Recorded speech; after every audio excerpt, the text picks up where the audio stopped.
In this video, we will demonstrate how to register for classes during the lottery phase, which is the first of two phases of student class registration. If you want to follow along, click on the Learn tab and visit our student guide, which is linked right here.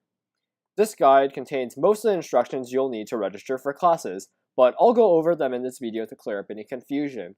You can also visit our FAQs, which are also linked here. So let's get started. First, we'll log in as a student. If you haven't registered for an account yet, you can click on the Create Account link and fill out this form. But today, I'll be registering as Draco Malfoy, who already has an account, so let me do that. Remember that only students may register for classes, and that parents and guardians can't register classes for their children. So with that in mind, when registration first opens, this Learn page will show this red button. And upon clicking it, we can see that we are in the lottery phase of class registration. This means that you pick the classes that you are interested in, so that you can partake in the lottery for those classes. Note that this means that you aren't guaranteed to be in any of the classes that you register for during this phase, but you might have a good chance. So with that caveat in mind, the first step is to mark the classes that you might want to take. Let's click on the View the Classes link. So here down below, we can see a catalog of classes that we are eligible for. So we can filter by subject, for instance, life skills and hobbies. Aha! We can see the Magic and Social Good class here. We can see a short description provided by the instructor, grade levels, difficulty, prerequisites, and the section times. But at this point, don't worry too much about the times of these sections. We'll go over scheduling in a bit. For now, we can just start this class because it's a class we might want to take. We can also try the search bar, so let's look up Quidditch. And here we go. We can also mark this class as one that we might want to take. And going back to the catalog, let's take a look at aerodynamics of brooms.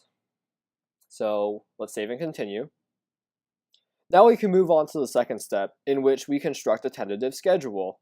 So let's pick this first slot, Saturday at 10 o'clock, as an example.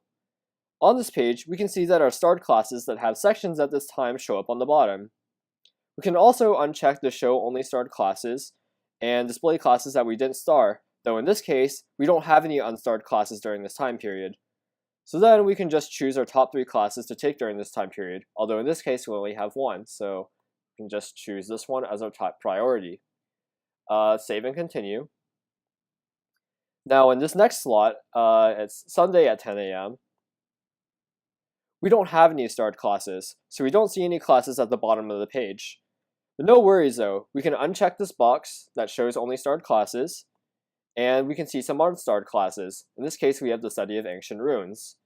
So we can either mark this one as interested, or we don't even have to. We can just set it as our top priority for this time slot. And we can save and continue. Now don't worry about reserving a lunch period yet, because you'll do that in phase 2, which is the first come first serve phase, which comes after the lottery phase. So remember, when the lottery happens, you'll only be considered for classes that you either starred in the first step or scheduled in the second step. So we suggest that you start any class that you might be interested in taking. You can always change your preferences at any time before the deadline, but remember that your choices are not final. Our lottery is fair, but random, so you won't necessarily get all the classes you want. We'll talk about the first come first serve phase in a different video.